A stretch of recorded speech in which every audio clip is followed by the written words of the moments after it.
નમસ્કાર વિદ્યાર્થી મિત્રો, કુલમના નિયમ અને સંપાતપણાના સિદ્ધાંતને લગતા દાખલામાં આપણે આગળ વધીએ અને જોઈએ છીએ ઉદાહરણ 6, જેની રકમ આ પ્રમાણે છે. મિત્રો, ઉદાહરણ 6 જેની રકમમાં તમને આપેલું છે કે એક સમબાજુ ત્રિકોણ છે જે આકૃતિમાં દર્શાવેલ છે, ત્રિકોણ ABC. મિત્રો, ત્રિકોણના આ ત્રણેય શિરોબિંદુઓ ઉપર એક સમાન મૂલ્ય ધરાવતો વિદ્યુતભાર આપેલો છે. જેમ કે A ઉપર સ્મોલ q જેટલો વિદ્યુતભાર છે, B ઉપર પણ સ્મોલ q વિદ્યુતભાર છે અને C ઉપર પણ સ્મોલ q જેટલો વિદ્યુતભાર છે. આગળ રકમમાં કીધેલું છે કે ત્રિકોણના મધ્ય કેન્દ્ર ઉપર કેપિટલ Q જેટલો વિદ્યુતભાર છે. હવે મિત્રો, ત્રિકોણનું મધ્ય કેન્દ્ર એ ત્રિકોણની ત્રણેય મધ્યગાઓનું છેદન બિંદુ કહેવાશે. જેમ કે A ઉપરથી આપણે એક મધ્યગા દોરેલી છે, B ઉપરથી પણ એક મધ્યગા દોરેલી છે આ રીતે, અને C ઉપરથી પણ એક મધ્યગા દોરેલી છે. મિત્રો, આ ત્રણેય મધ્યગાઓનું છેદન બિંદુ જે અત્યારે O આપણે દર્શાવેલું છે. હવે મિત્રો, આકૃતિ આપણે એ રીતે સેટ કરેલી છે કે જેથી ત્રણેય મધ્યગાઓનું છેદન બિંદુ એટલે કે ત્રિકોણનું મધ્ય કેન્દ્ર એ XY યામ પદ્ધતિનું ઉગમ બિંદુ બની રહે.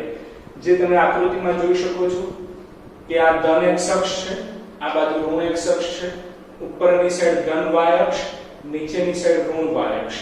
તો x y યામ પદ્ધતિનું ઉગમ બિંદુ O એ આ ત્રિકોણ ABC નું મધ્ય કેન્દ્ર છે અને રકમ પ્રમાણે આ ઉગમ બિંદુ O પર એટલે કે ત્રિકોણના મધ્ય કેન્દ્ર ઉપર કેપિટલ Q જેટલો વિદ્યુતભાર છે.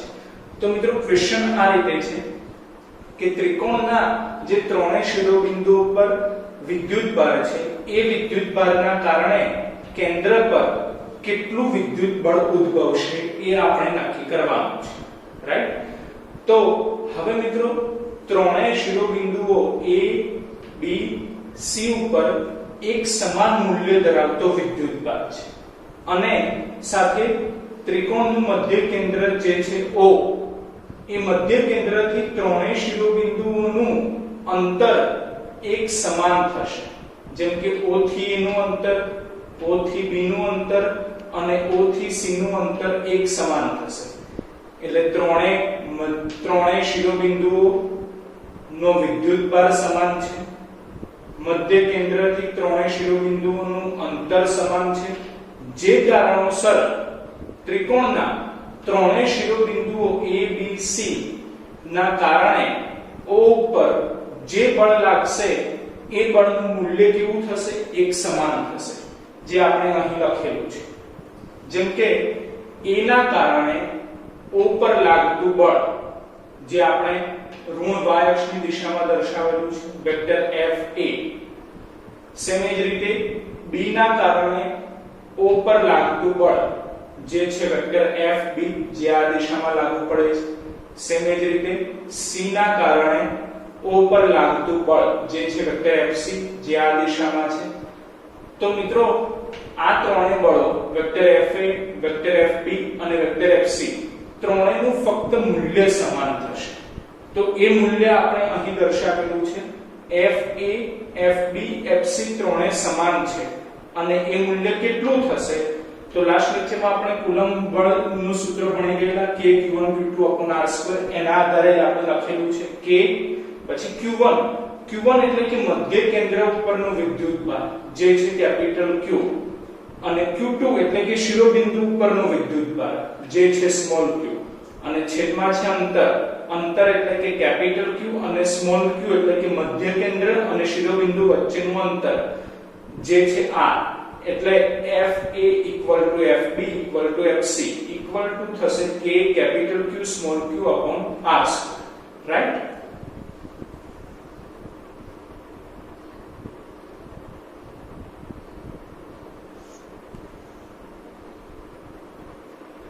મિત્રો, FA, FB, FC ત્રણેય બળનું મૂલ્ય આપણને ખ્યાલ છે કે કેપિટલ Q સ્મોલ q/r². પણ હવે ત્રણેય બળોની દિશા આપણે આકૃતિમાં સમજીએ. જેમ કે A ના કારણે O પર લાગતું બળ જે છે વેક્ટર FA જે તમે જોઈ શકો છો તે ઋણ y અક્ષની દિશામાં છે. હવે મિત્રો આપણે અગાઉના ધોરણમાં ભણી ગયા છે કે જે સદિશ xy દિશામાં ન હોય એના ઘટકો પાડવા પડે. જેમ કે b ના કારણે o પર લાગતું બળ જે થશે વેક્ટર FB જે આપણે આ દિશામાં દર્શાવેલું છે. જે તમે જોઈ શકો છો કે x દિશામાં કે y દિશામાં નથી, જે કારણોસર આપણે FB ના બે ઘટકો પાડવા પડે જે આપણે આકૃતિમાં દર્શાવેલા છે. એક ઘટક x અક્ષની દિશામાં છે અને બીજો ઘટક y અક્ષની દિશામાં છે. રાઈટ?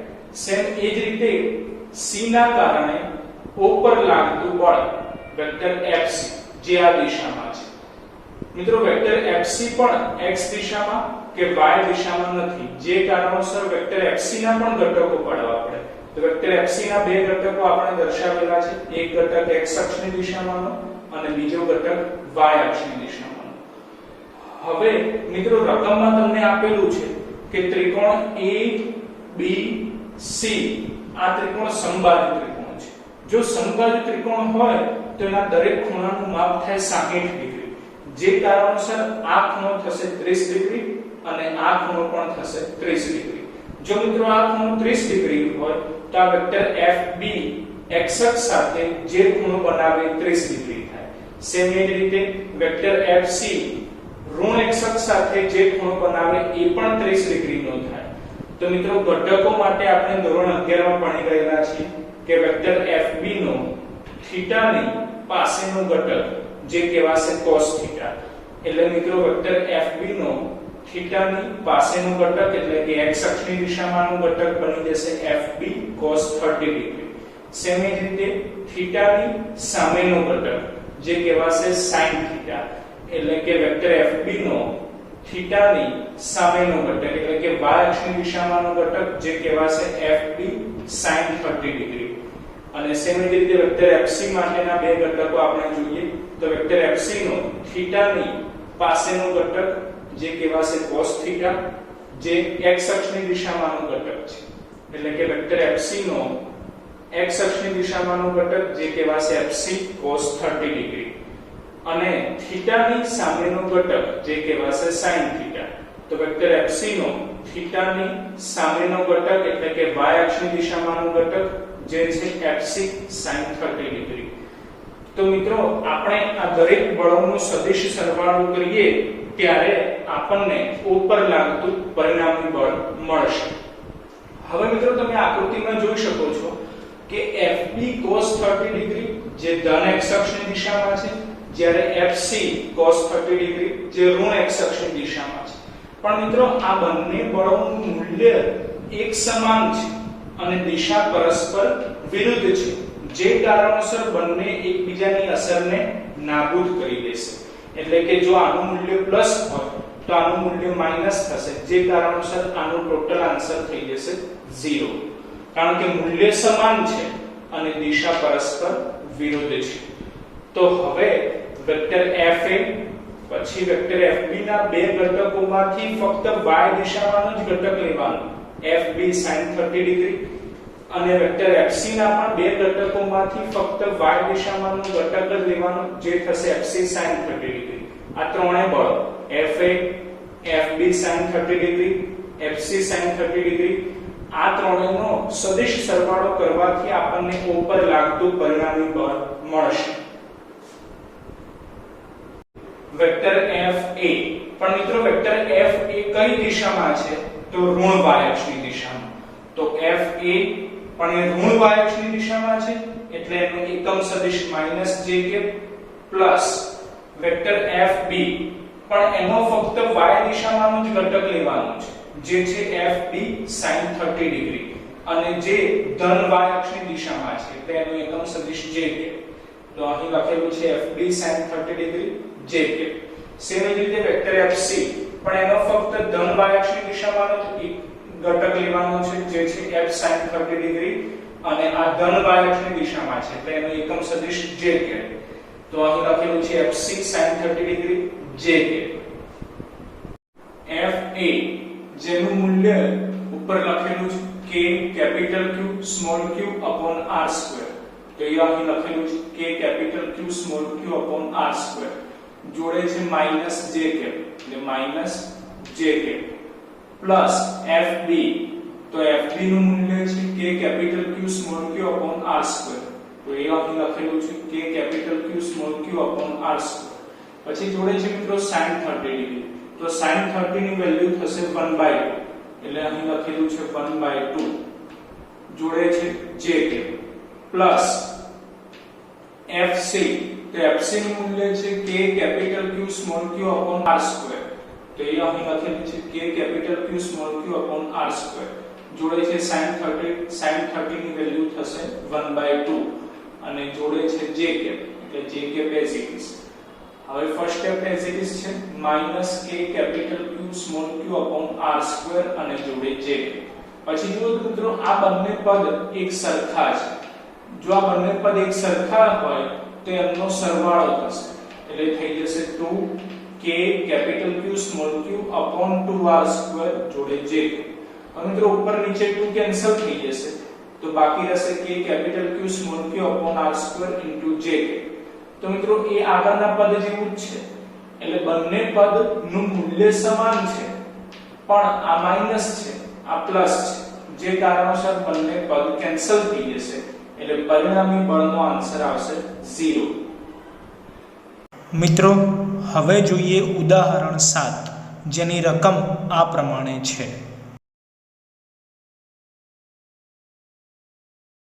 મિત્રો ઉદાહરણ 7 જેની રકમમાં તમને આપેલું છે એક સમબાજુ ત્રિકોણ ABC મિત્રો આ ત્રિકોણના ત્રણેય શિરોબિંદુઓ ઉપર એક સમાન મૂલ્ય ધરાવતો વિદ્યુતભાર છે જેમ કે A ઉપર સ્મોલ q વિદ્યુતભાર છે B ઉપર પણ સ્મોલ q જેટલો વિદ્યુતભાર છે અને C ઉપર મિત્રો માઈનસ સ્મોલ q જેટલો વિદ્યુતભાર છે અને સમબાજુ ત્રિકોણ કીધેલું છે જે કારણોસર ત્રણેય બાજુઓનું મૂલ્ય એક સમાન થશે જે રકમમાં તમને L જેટલું આપેલું છે જેમ કે A થી B નું અંતર પછી B થી C નું અંતર અને C થી A નું અંતર ત્રણેય અંતર એક સમાન થશે જે L જેટલું આપેલું છે તો અહીં આપણે લખેલું છે AB BC AC L તો હવે મિત્રો ક્વેશ્ચન પૂછેલો છે તમને કે દરેક વિદ્યુતભાર પર લાગતું પરિણામી વિદ્યુત બળ શોધો જેમ કે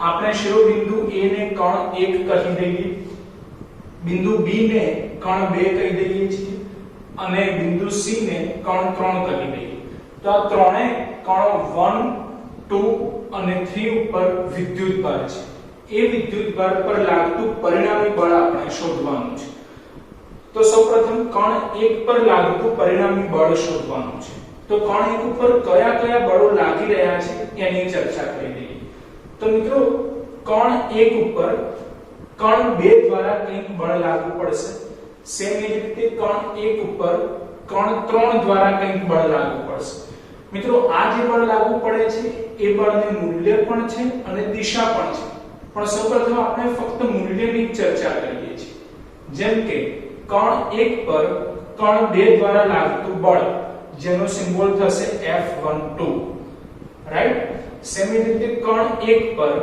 કણ 3 દ્વારા લાગતું બળ એનું મૂલ્ય થશે F13 પછી કણ 2 પર લાગતું પરિણામી બળ શોધવું છે તો કણ 2 પર કોના દ્વારા બળ લાગશે એ સૌથી પહેલા નક્કી કરવું પડે તો કણ 2 પર કણ 1 દ્વારા લાગતું બળ તેનું મૂલ્ય થશે F21 કણ 2 પર કણ 3 દ્વારા લાગતું બળ તો એનું મૂલ્ય થશે F23 સેમ એ રીતે કણ 3 માટે કે કણ 3 ઉપર લાગતું પરિણામી બળ શોધવું હોય તો કણ 3 ઉપર કયા કયા બળો લાગે છે એ નક્કી કરવા પડશે તો મિત્રો કણ 3 પર કણ 1 દ્વારા લાગતું બળ એનું મૂલ્ય થશે F31 અને કણ 3 પર કણ 2 દ્વારા લાગતું બળ એનું મૂલ્ય થશે F32 મિત્રો દરેક કણો પર વિદ્યુતભારનું મૂલ્ય સમાન છે q જેટલું અને દરેક કણોનું અંતર પણ સમાન છે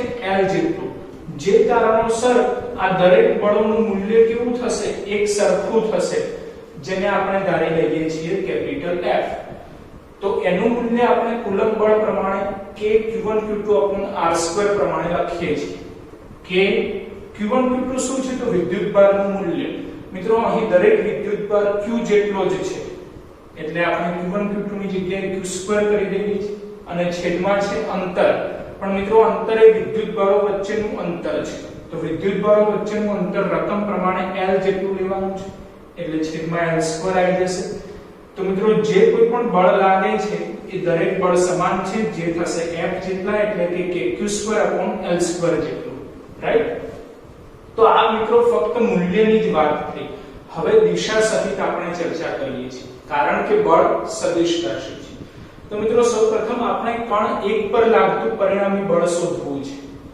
તો કણ 1 પર કણ 2 દ્વારા કંઈક બળ લાગુ પડશે જે આપણે અહીં લખેલું છે F12 પણ હવે એની દિશા સહિત ચર્ચા કરવાની છે કે એ F12 કઈ દિશામાં લાગુ પડશે નક્કી કરવાનું તો મિત્રો યાદ કરો તો આપણે અગાઉના લેક્ચરમાં ભણેલા છીએ કે જો બે વિદ્યુતભારો અસમાન હોય તો તેમની વચ્ચે આકર્ષી પ્રકારનું બળ લાગશે અને જો બે વિદ્યુતભારો સમાન હોય તો તેમની વચ્ચે અપાકર્ષી પ્રકારનું બળ લાગશે તો મિત્રો જ્યારે પણ અપાકર્ષી પ્રકારનું બળ લાગે ત્યારે બંને વિદ્યુતભારો એકબીજાથી દૂર જવાનો પ્રયત્ન કરશે અને જ્યારે પણ આકર્ષી પ્રકારનું બળ લાગે ત્યારે બંને વિદ્યુતભારો એકબીજાની નજીક આવવાનો પ્રયત્ન કરશે જેમ કે કણ 1 ઉપર ધન વિદ્યુતભાર છે અને કણ 2 ઉપર પણ ધન વિદ્યુતભાર છે જે કારણોસર તેમની વચ્ચે અપાકર્ષી પ્રકારનું બળ લાગે જેનાથી કણ 1 અને કણ 2 એકબીજાથી દૂર જવાનો પ્રયત્ન કરશે તો તમે જોઈ શકો છો કે કણ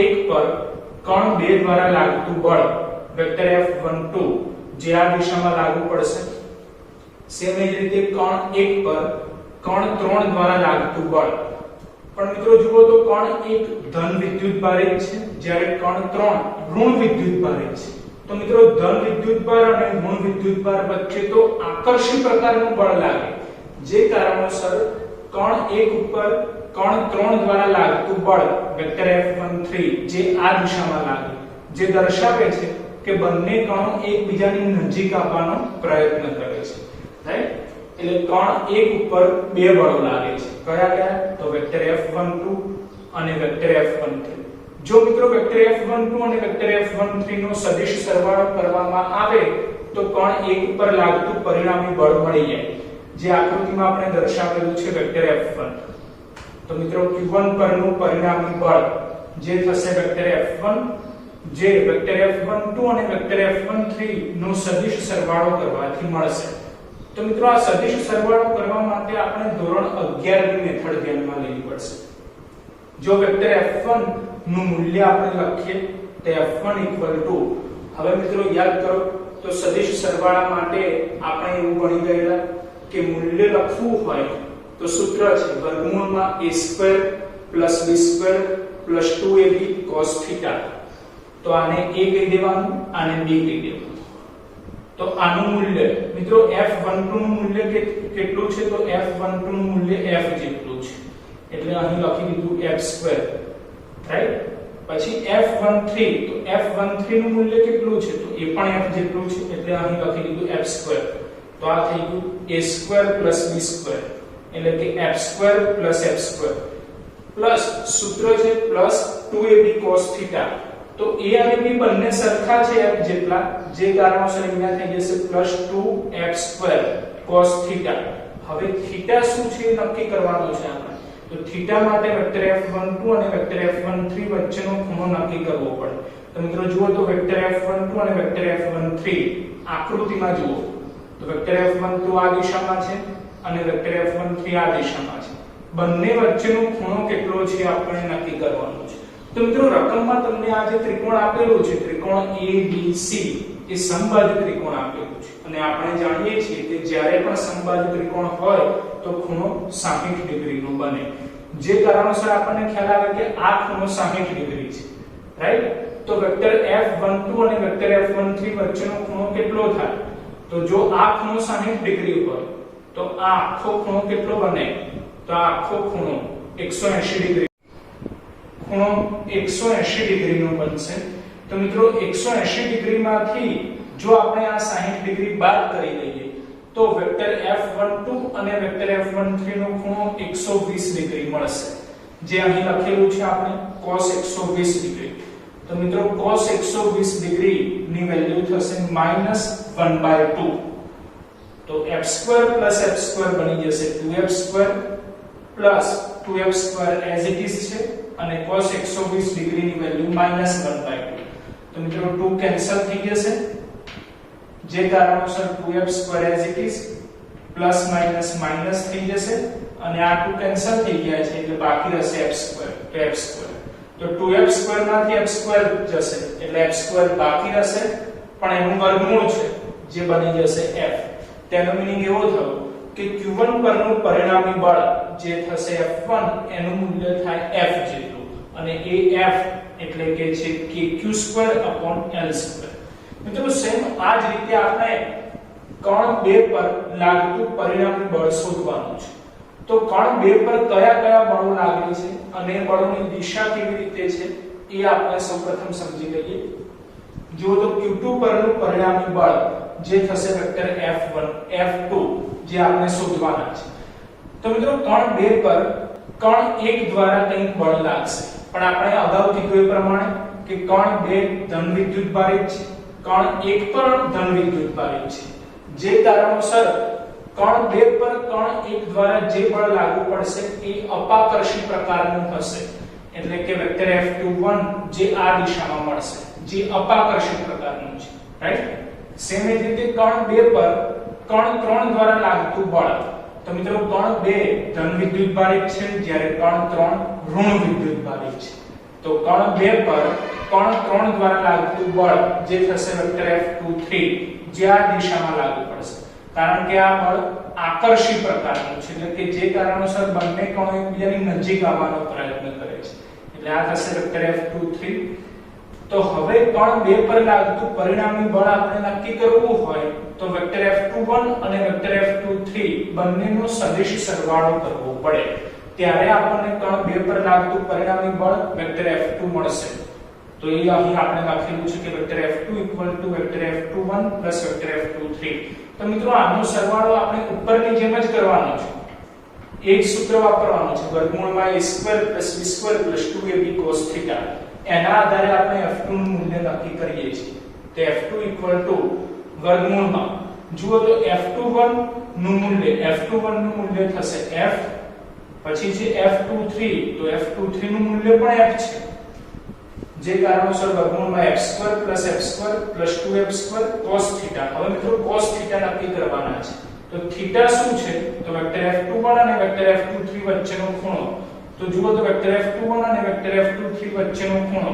તો મિત્રો જે આપણે આમાં એક્સપ્લેન કર્યું કે સમબાહુ ત્રિકોણ આપેલો છે, જે કારણોસર ખૂણો 60 ડિગ્રીનો થશે. તો આ બાકીનો ખૂણો એટલે કે વેક્ટર F21 અને વેક્ટર F23 વચ્ચેનો ખૂણો કેટલો થશે? 120 ડિગ્રી. તો એ જ અહીં આપણે લખેલું છે cos 120 ડિગ્રી. તો મિત્રો આ સ્ટેપ એ તો ઉપરના જેવું થઈ ગયું. તો આનો આન્સર કેટલો મળેલો? f જેટલો. તો મિત્રો આનો આન્સર પણ કેટલો મળે? f જેટલો જ મળે, રાઈટ. તો એના આધારે આપણને ખ્યાલ આવી ગયો કે કણ 2 પરનું પરિણામી બળ F2 એ પણ f જેટલું થશે, એટલે કે kq²/L² જેટલું મળશે. હવે કણ 3 પર લાગતું પરિણામી બળ શોધવાનું છે. કણ 3 પર લાગતું પરિણામી બળ જે આપણે અહીં કેલ્ક્યુલેટ કરેલું છે કે q3 પરનું પરિણામી બળ વેક્ટર F3. તો મિત્રો કણ 3 ઉપર જે બળ લાગે છે એની દિશા આપણે આકૃતિમાં સમજવાનો પ્રયત્ન કરીએ. તો સૌપ્રથમ કણ 3 પર કણ 1 દ્વારા કંઈક બળ લાગુ પડશે, જે થશે વેક્ટર F31. તો મિત્રો જુઓ તો કણ 3 ઋણ વિદ્યુતભારિત છે અને કણ 1 ધન વિદ્યુતભારિત છે. તો તેમની વચ્ચે આકર્ષી પ્રકારનું બળ લાગશે, જે કારણોસર કણ 3 પર કણ 1 દ્વારા લાગતું બળ વેક્ટર F31 જે આ દિશામાં લાગશે, જે આકર્ષી પ્રકારનું છે.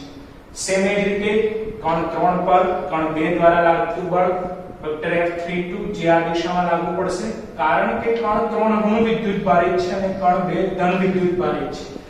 તો મિત્રો આ જે બળ લાગુ પડશે વેક્ટર F32 એ આકર્ષી પ્રકારનું થશે, કે જેના કારણે બંને કણો એકબીજાની નજીક આવવાનો પ્રયત્ન કરશે.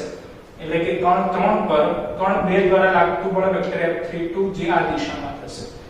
તો હવે વેક્ટર F31 અને વેક્ટર F32 બંનેનું જો સદિશ સરવાળો કરીએ તો આપણને કણ 3 પર લાગતું પરિણામી બળ મળશે, જે આપણે દર્શાવેલું છે વેક્ટર F3. તો મિત્રો વેક્ટર F3 આપણે શોધવા માટે આ બંનેનો સદિશ સરવાળો કરવો પડે. તો એ જ અહીં લખેલું છે, જુઓ તો vector F3 vector F31 vector F32.